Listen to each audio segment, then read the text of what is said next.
message last week is about the power of the blood of Jesus. Ito po yung napaka-importante na ating pong maintindihan ang kahalagahan ng sacrifice ng Panginoong Jesus para sa atin. Na dahil sa dugo ni Jesus ay napalaya na tayo sa kasalanan at sumpa. One righteous act from the Son Jesus brought us justification. Kung kaya't wala ng judgment, kumbaga there is no more judgment para sa atin, na makakalapit, na anytime makakalapit tayo sa Panginoon na wala ng takot. Kasi sabi nga, wala ng parusa dahil pinagbayaran na yan ng ating Panginoon sa Kristo. We can come boldly. Kaya nga in our worship, you just remember the blood of Jesus that cleanses us, na tayo pag humarap sa Ama, na nakikita niya ang Panginoong Yesu Kristo sa atin. Sabi nga, that is why napaka-importante yung communion, to remember, to let us remember our union with Christ Jesus. Every time we take the communion, we are reminded that we are now one in Christ Jesus. That we took the bread, we took His flesh and His blood. Katulad sa marriage, you are one in Christ. So tayo, we are one in Christ. Kung kaya that is the importance of the blood of Jesus. Kung kaya kumbaga, pinagbayaran na, wala na tayong utang dahil bayad na ng ating Panginoon Jesus. At yun nga po yung we can stand on that and we can use the name of Jesus. For those na hindi pa napakinggan yung last week natin, you can listen on it again dahil ito po yung napakaganda, napaka-importante na pinapaalala sa atin. Yung buong week nga po, yun ang laging pinapaalala sa akin. Every time na different situations, every time na mayroong gano'n, pinapaalala sa akin na pagtagumpayan na yan ng Panginoon Yesu Cristo. And you hold on to that, the blood of Jesus that pays it all para sa atin.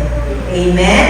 That we might receive, sabi nga, in Hebrews 4:16, at ito ang ating scripture verse for today.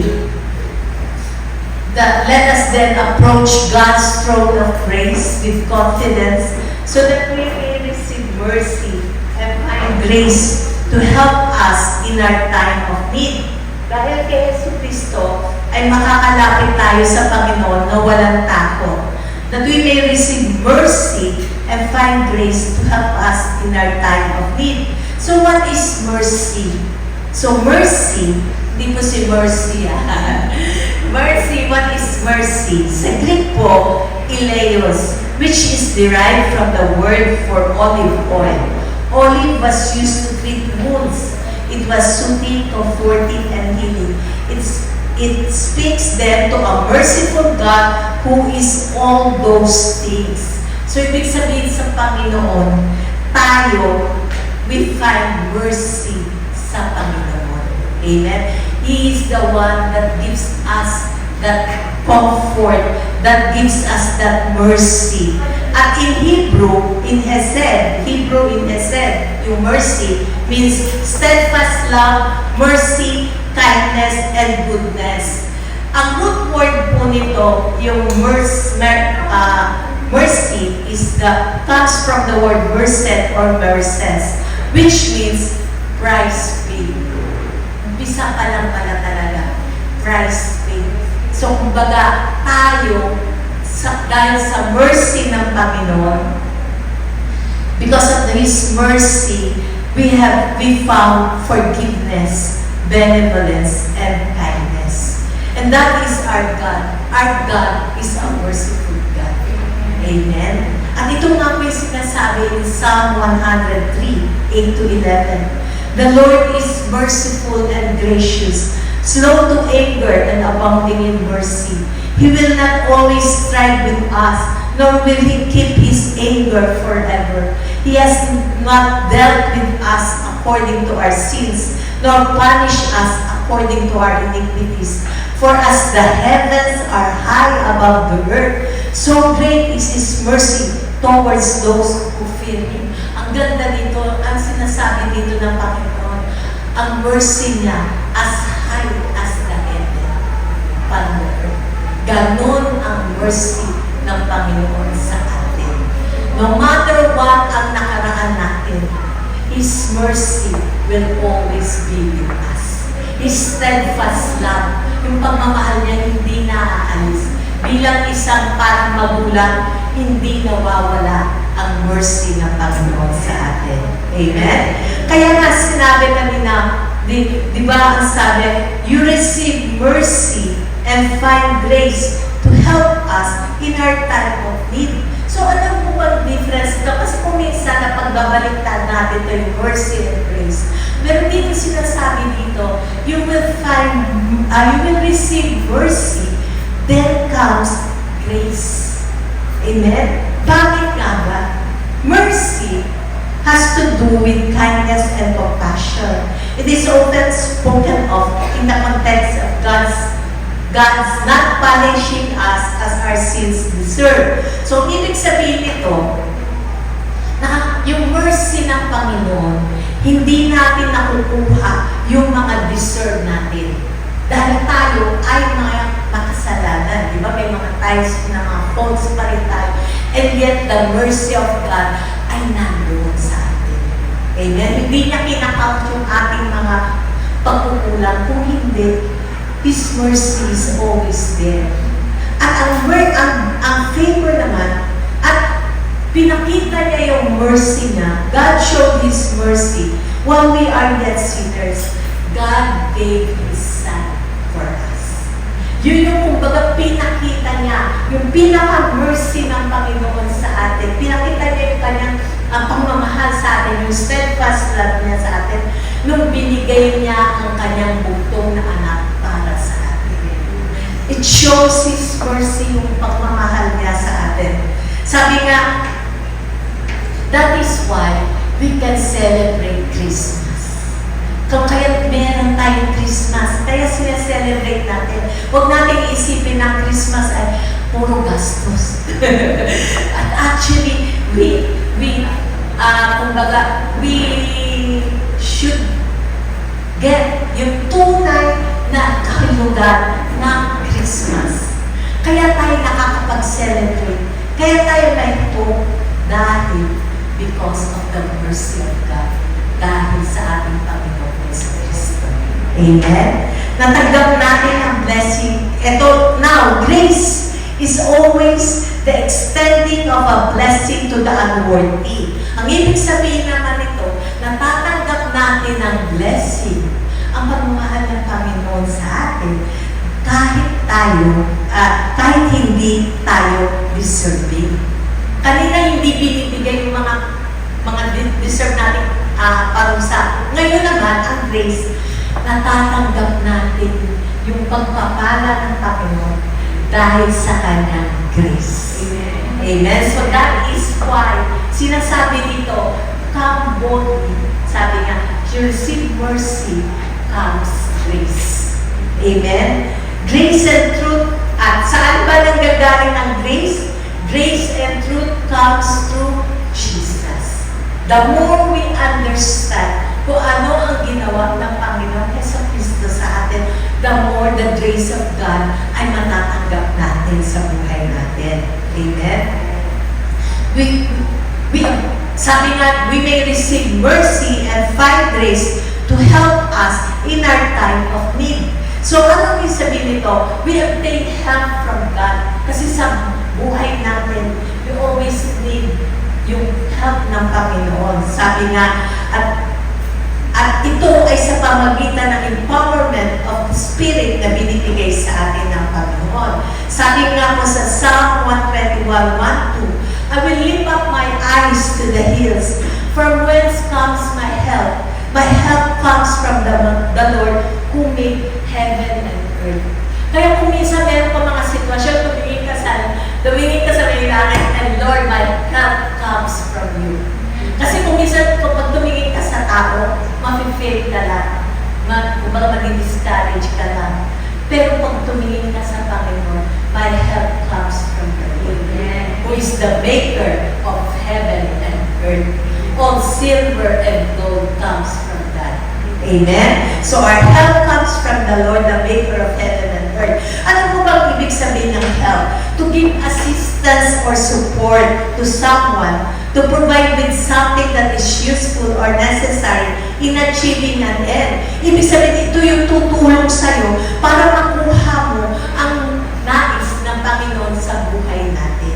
Kasi sa ngayon, para nakikita mo pa, hindi mo pa nakukuha. Yung kumbaga yung, meron pa rin kulang.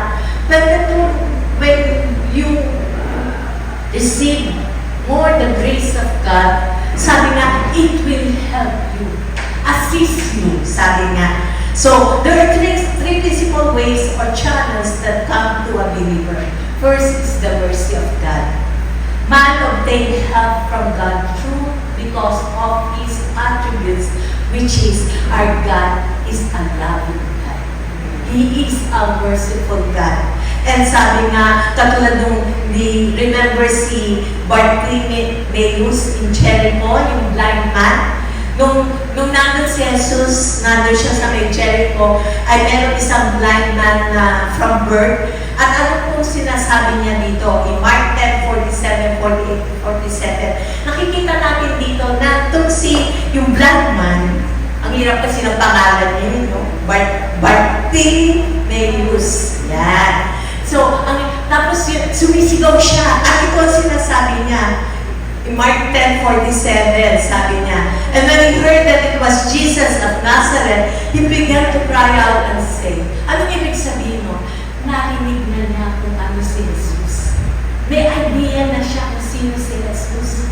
Kung kaya nag-shout siya, wala siyang pakialam.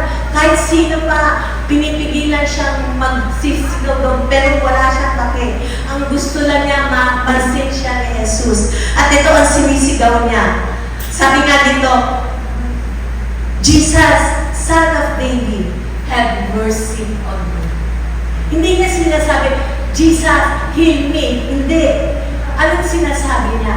Alam niya ang characteristic, alam niya na ang Panginoong Jesucristo ay punong-puno ng mercy. Amen? Kung kaya sinasabi niya, yung mga tao sinasabi sa niya, huwag ka nang magsisigaw dyan. Kumbaga parang nakakahiya. But he cried out all the more, Son of David, have mercy upon me, sabi niya. At ano sinabi ng Panginoon, at dahil doon, yung tinatawag siya ng black man, at si Jesus ay napatikin sa kanya, anong sinabi ni Jesus? Jesus said to him, what do you want me to do for you? Ano bang gusto mo? Ano bang gusto mo gawin ko para sa iyo? Kung titignan natin, obvious naman parang bumalik siya, di ba? Pero sinasabi ng Panginoon Jesucristo, ano ba ang gusto mo na kailangan mo sa buhay mo? And Jesus said to him, sabi niya, Rabbi, let me recover my sight. And Jesus said to him, go your way, your faith has made you well. And immediately he recovered his sight and followed him on the way. So what is God telling us about this? The more you have revelation kung gaano ka kamahal ng Panginoon, the more you will get from Him. Amen? Ito yung kumbaga, nung inaaral ko na, yun yung sinasabi ng Panginoon na the Holy Spirit teaching you. The more na-understand mo kung gaano ka kamahal ng Panginoon, yung goodness niya, the more you will receive from Him. Dito makikita natin sinasabi nga na, sabi nga na, nakikilala niya ang Panginoon kung kaya siya sumisigaw. At sabi ko, ano pa ang kailangan mo? Diba? So, makita natin dito, the more you have revelation about Jesus, the more He can bless you. Amen? So, katulad din po sa story ni King Jehoshaphat. So, he was surrounded by his enemies. Lahat na po ng mga tribo, sinurroundan sila. Yung kumbaga pinalibutan na sila. At kumbaga matatalo na sila. Kumbaga wala na silang options, mahuhuli, mapapatay sila.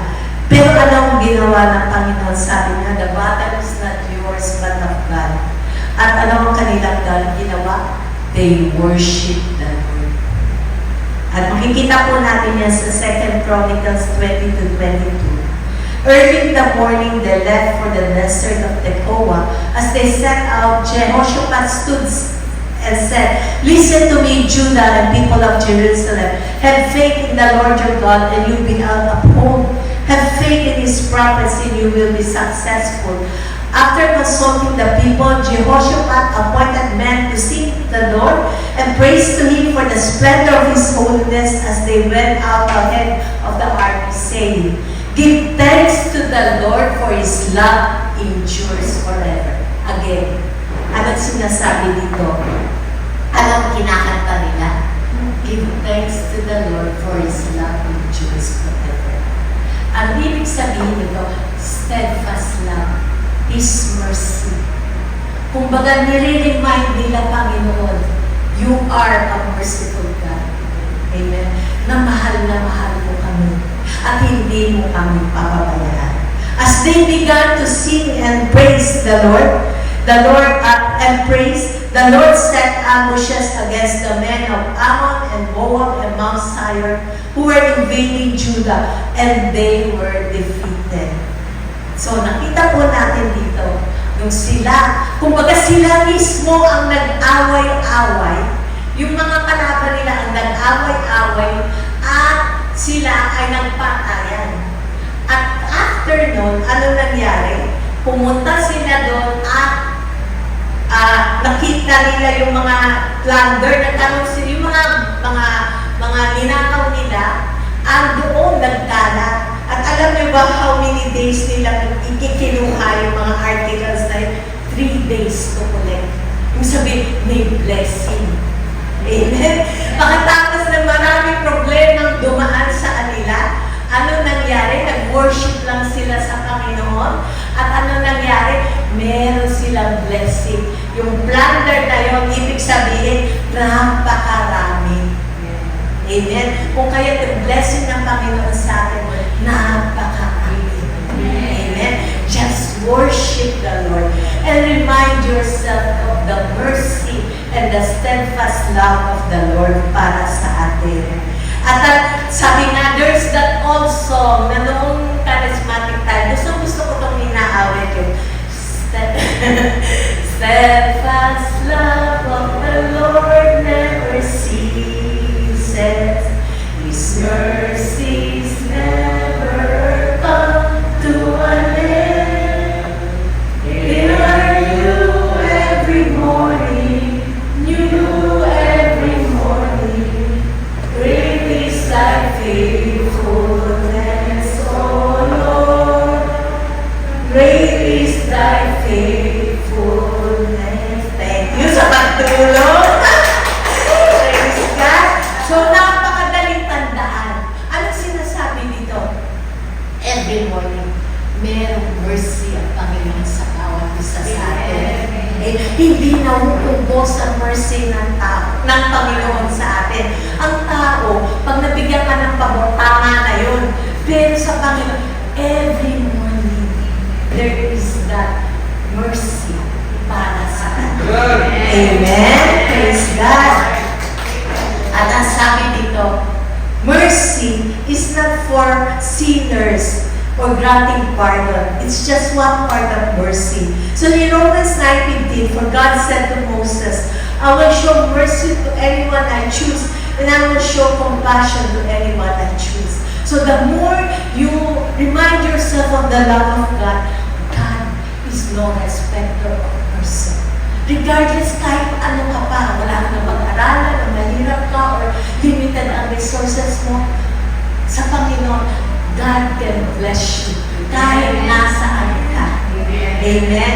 Surely, goodness and mercy shall follow you all the days of your life.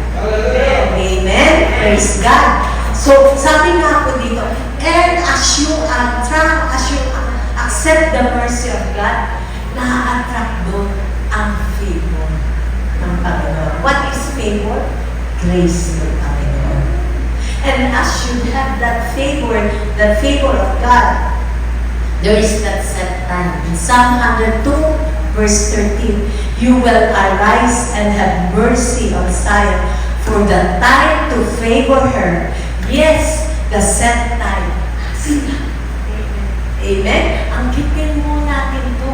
The set time has come. Dahil sa Panginoon Jesucristo. Dahil ang Panginoon Jesucristo, He came that we might have life and have it more abundantly. Kung kaya't we can receive the grace of God. The grace of God to flow in us. And sabi nga, as you find, number 2, as you find favor with God, you will find favor with men. Amen? Meron kang favor sa mga tao. Yung hindi makahindi sa'yo, kasi nandun yung favor ng Panginoon eh. Kumbaga, you find favor with God first before you find favor with man. Kasi kapag nakuha mo yung favor ng Panginoon, man cannot refuse. Sabi nga po dito, katulad ng tignan natin yung verse na to ha, in Proverbs 3:4-5, then you find favor and high regard in the sight of God and man. Trust in the Lord with all your heart and lean not on your own understanding.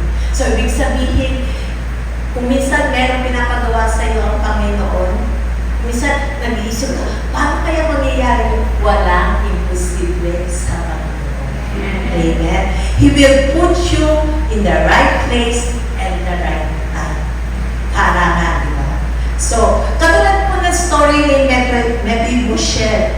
Di ba, nung 5 years old po siya pa yung anak ni Jonathan, and ang grandfather niya si Saul. So, nung namatay, sabay silang namatay. He died at the battle of Mount Gilboa. So, tinakas siya ng kanyang midwife, yung kanyang nag-aalagay nurse. Kaya lang tumatakas, kasi akala kapapatay siya. Ano ang nangyari? Na cripple po yung bata. At doon siya nanirahan kasama ng kanyang kaibigan ng kanyang ama. So, anong possibility sa buhay niya? Wala na. Kasi nakuha sa kanila yung mga ari-arian na yung crippled pa siya. So, wala siyang chance na makatrabaho sa sarili niya. Parang wala nang pag-asa. Pero ano nangyari at the right time? He find favor. Diba? Kay David. Ang Panginoon ang nag-orchestrate. Diba yan nga sinasabi natin? The right time, the right place. It is God who will orchestrate. Kung baga aayusin para matama ka kung saan ka dinadala ng Panginoon. So, kasi in Samuel 9:7, at ang sabi, pinatawag si Mephibosheth. Anong sabi ni David sa kanya? And David said to him, "Do not fear, for I will show you kindness for the sake of your father Jonathan, and I will restore to you all the land of Saul your father, and you shall eat at my table always." Anong sinasabi ng Panginoon sa atin dito? Huwag kang matakot. Well, I will show you kindness. At ang sabi dito, He can restore back what Satan has stolen from us. At ang sabi pa dito, you will eat at my table. And in His table, walang kulang. Kompleto. Kumbaga sa kompleto, may kados. Lahat nandoon. Lahat ng mga pangangailangan natin. Whether it's physical, financial, emotional. Kumbaga, He is the one who fulfills us. Amen? One favor from God. Ibig sabihin, isang click lang ng Panginoon. God can restore everything na nawala sa atin. As we remind ourselves of the mercy of God and the goodness of God. Amen? So, another is the ministry of the Holy Spirit. The helper. So, late naman tayo ng di ba? So, mapapatawan niyo pag lumampas tayo na alas 12, no? So, the ministry of the Holy Spirit, which is the helper. In John 15:26, I will send you the helper from the Father. The helper is the Spirit of truth who comes from the Father. When He comes, He will tell about me. So, ibig sabihin, tinanggap natin ang Panginoong Heso Kristo, the Spirit of God lives within us. The Holy Spirit lives within us. At siya po yung helper na tutulong sa atin para maangkin natin or that will reveal to us about the mysteries of the kingdom. Nire-reveal niya sa atin ang mga salita ng Diyos. Nire-reveal niya sa atin kung saan ka dinadala ng Panginoon. Nire-reveal niya sa iyo yung destiny na binibigay sa iyo ng Panginoon. And nire-reveal to you kung sino ang para sa iyo. Amen? So, in 2 Corinthians, not that we are sufficient of ourselves to think of anything as being from ourselves, but our sufficiency is from God. So, ibig sabihin, the more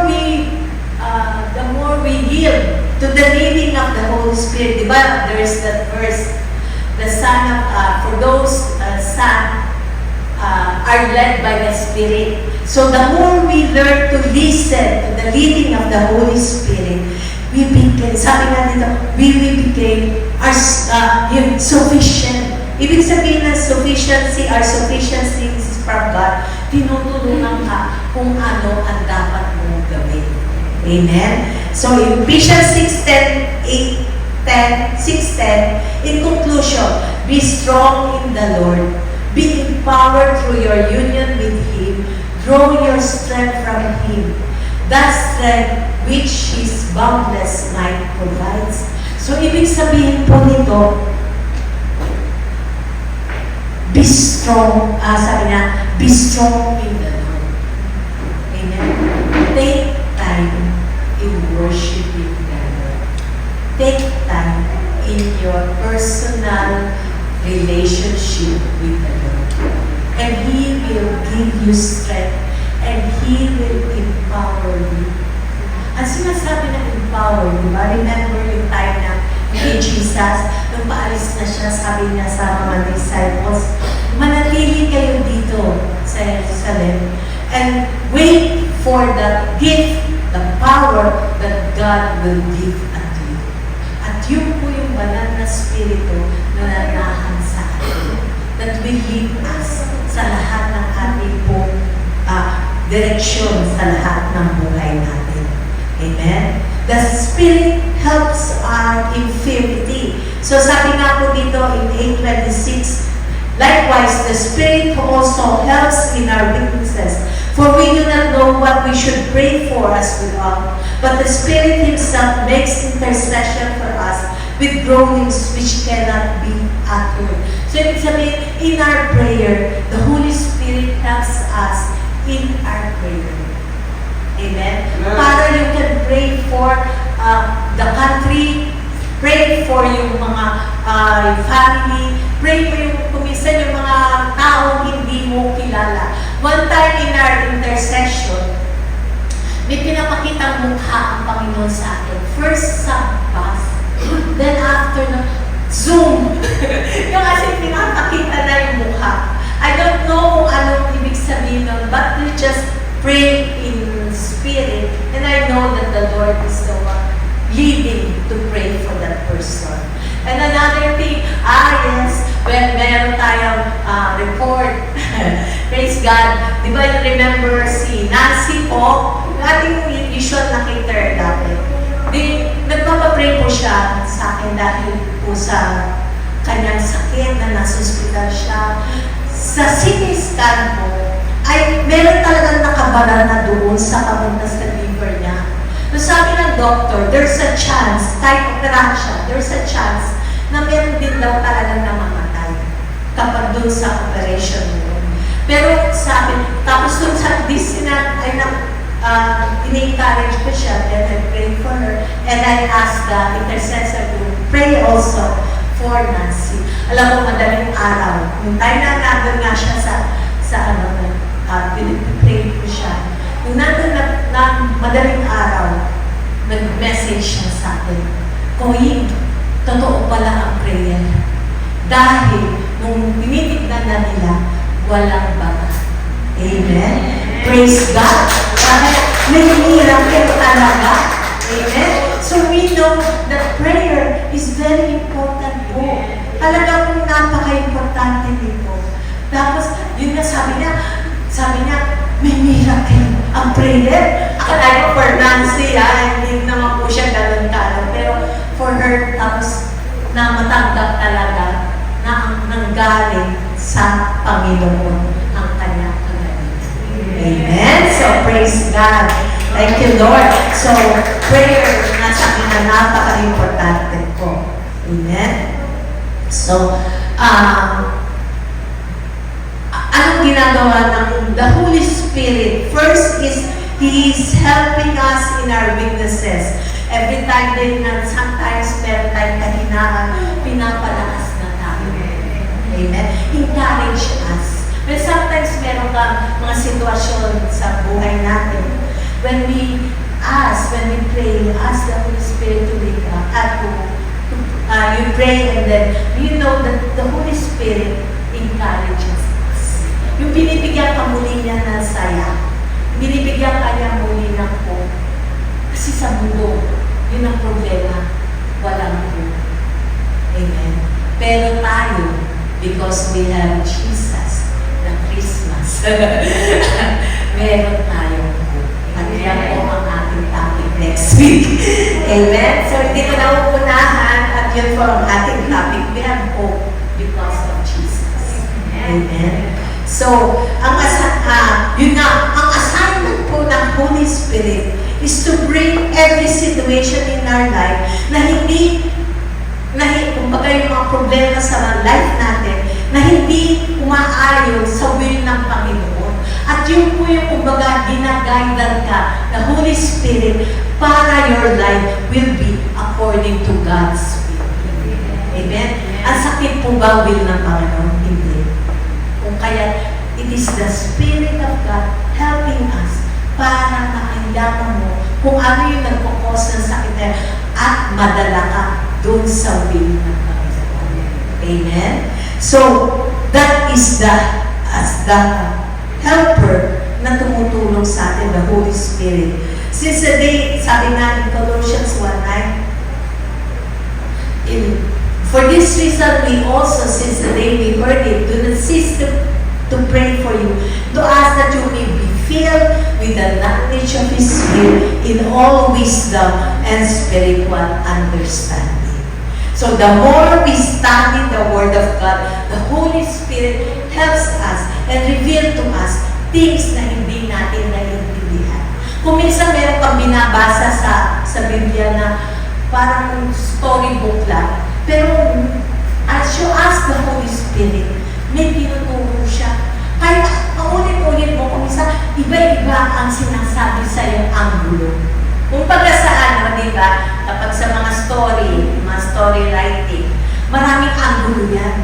At ang Holy Spirit ang nagtuturo sa atin, tignan mo naman itong side. Tignan mo yung mercy ng Panginoon sa iyo. Di ba? At yun po yung kumbaga, that is what we say, that revelation, that spiritual understanding na maintindihan natin kung ano ang nais ng Panginoon sa buhay natin. At ito po yung sabi, 1 Corinthians 2:9-10. But as it is written, no eye has seen, no ear heard, neither have entered into the heart of man the things which God had prepared for them that love Him. But God has revealed them unto us by His Spirit. For the Spirit searcheth all things, yes, the deep things of God. Anong sinasabi po dito? Minsan hindi mo naiintindihan ng mga nangyayari. Hindi mo maarap ng iyong kaisipan. Pero may banal na Espiritu na magtuturo sa iyo at dadala sa iyo doon sa nais ng Panginoon para sa buhay. Amen. Amen. Praise God. So the Holy Spirit will reveals the will of God for us. At yun nga po yung partnership. The Holy Spirit in partnership with the Word of God. Kumbaga, the Holy Spirit will always confirm according to the Word of God. Hindi po yan maghihiba. Kumbaga, magtatama yan. Tinuturo sa iyo. Kaya kapag meron kang narinig na hindi naman umaayon sa salita ng Panginoon, rejected. Kasi hindi nagkakaroon sa Kanya yan. Yung kumbaga, ang basahin mo, ang sinasabi ng Panginoon para sa iyo. Amen? So next is He will provide direction and guidance. Sabi po sa John 16:12 to 13. I still have many things to say to you, but you cannot bear them now. However, when He, the Spirit of truth, has come, He will guide you into all truth. For He will not speak on His own authority, but whatever He hears, He will speak, and He will tell you things to come. Amen? Ang ganda nun, ha? Kung baga sa hindi mo fortune telling. Kasi yung iba, kapag nga niyang mag-New Year, oh my God, hindi Kristiyano, pupunta sa mga alam na yun, mga ula, ganyan. Tayo, ang pinaghahawakan natin, ang salita. Amen. Amen. So kahit ano sinasabi, tataas na ganyan, tataas ganito, ang pinaghahawakan natin, the Lord will provide for all our needs. Amen. So praise God. Actually, marami pa ako. Pero teka, tas na lang po. So it is the ministry of empowerment. So, in Luke 24:49, and now I will send, yan po yung kanina, no? So, itutuloy na lang po natin yung continuation nito. Tutuloy ko. Yung continuation nito, itutuloy ko, pero ang ganda po nito. Kumbaga, yung sinasabi dito is, paano ba tayo nililid ng Panginoon and the goodness of God in our lives. So, we will just continue with it next week. Pero,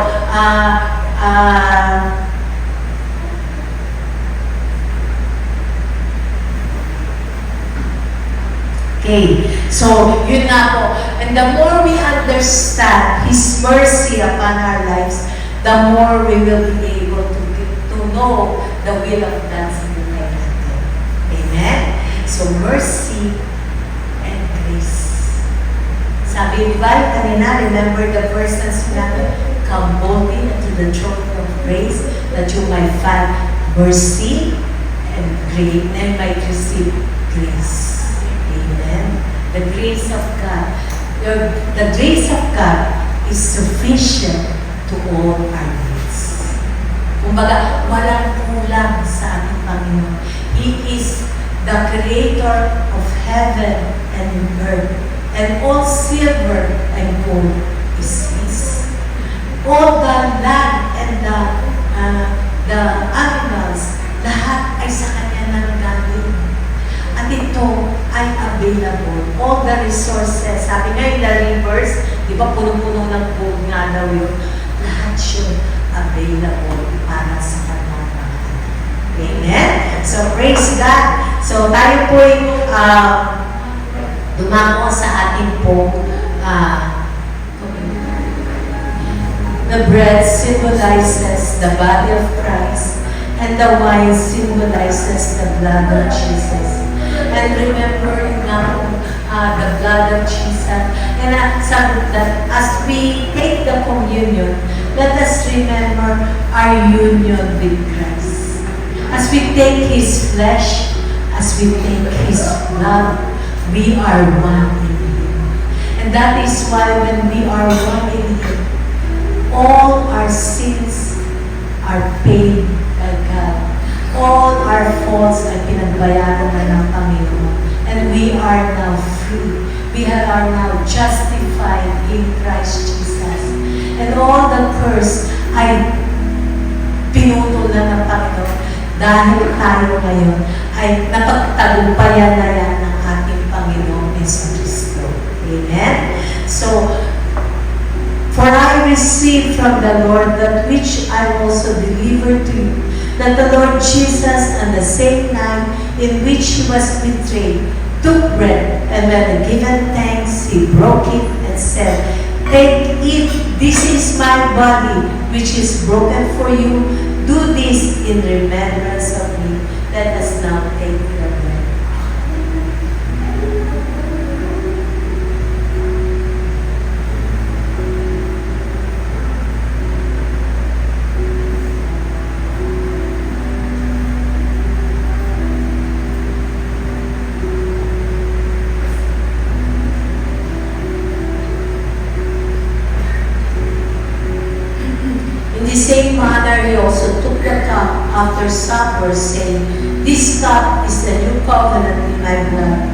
This do as often as you drink it in remembrance of me.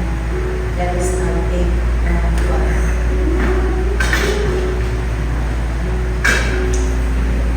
Lord, we thank you, O God, for your blood and the bread, O God, na binigay mo po sa amin.